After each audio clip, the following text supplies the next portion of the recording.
এবার যে শিক্ষার্থীগণ বৃত্তিপ্রাপ্ত হয়েছেন তার মধ্যে একজন শিক্ষার্থী ট্যালেন্ট পুলে আমাদের কুষ্টিয়া জেলার মধ্যে ষষ্ঠ হয়েছে এবং যশোর বোর্ডের মধ্যে সে 29তম হয়েছে। আমরা আশা করছি ডে বাই ডে আমাদের নেক্সট যে শিক্ষার্থীরা এসএসসি পরীক্ষা বসবে তারা এসে ভালো ফলাফল করবে এবং যশোর বোর্ডের মধ্যে।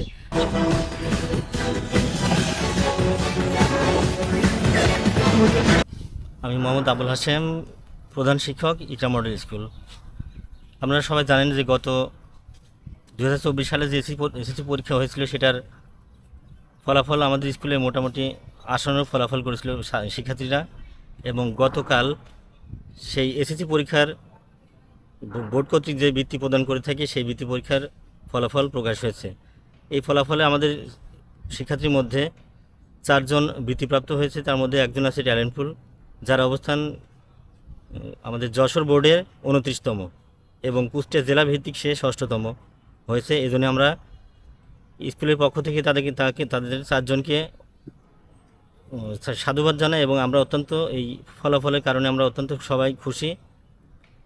আর এই খুশির পেছনে যে আমাদের খুব অবাক হওয়ার কোনো বিষয় আছে তা কিন্তু না, আমরা আগে থেকেই জানি তারা এরকম ফলাফল করবে, এটা হঠাৎই অবাক হওয়ার কোনো বিষয় না। তাদের প্রতি আমাদের এই আশা ছিল, তারা যে মাপের স্টুডেন্ট এবং যেভাবে তারা অধ্যবসায় বজায় রেখেছিল, আমাদের আশা আগে থেকেই ছিল তারা এরকম একটা ভালো ফলাফল করবে।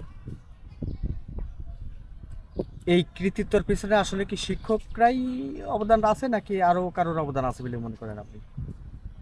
অবশ্যই এই কৃতিত্বের জন্য আমি প্রথমেই শুকরিয়া আদায় করি মহান আল্লাহ তাআলার কাছে, কারণ আল্লাহর ইচ্ছা ছাড়া কোনো কিছু হয় না।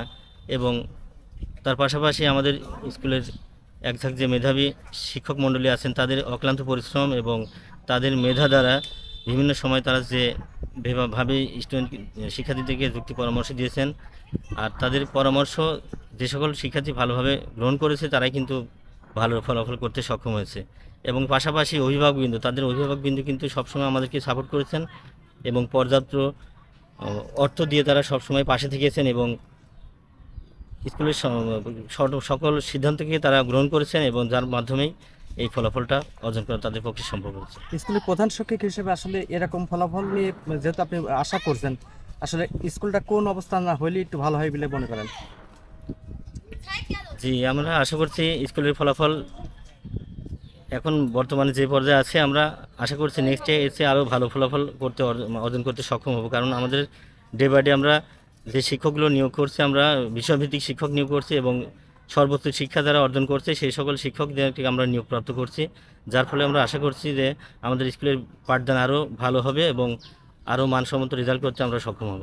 এবার যে শিক্ষার্থীগণ বৃত্তিপ্রাপ্ত হয়েছেন তার মধ্যে একজন শিক্ষার্থী ট্যালেন্ট পুলে আমাদের কুষ্টিয়া জেলার মধ্যে ষষ্ঠ হয়েছে এবং যশোর বোর্ডের মধ্যে সে 29তম হয়েছে।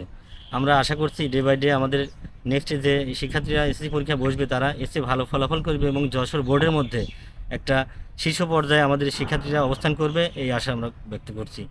আর আপনারা আরও জেনে থাকবেন যে গত 3বার এসএসসি পরীক্ষার ফলাফলের মধ্যে আমাদের শিক্ষার্থীরা কিন্তু মোট এইবার 4 জন সহ মোট 15 জন এই বৃত্তিপ্রাপ্ত হয়েছেন।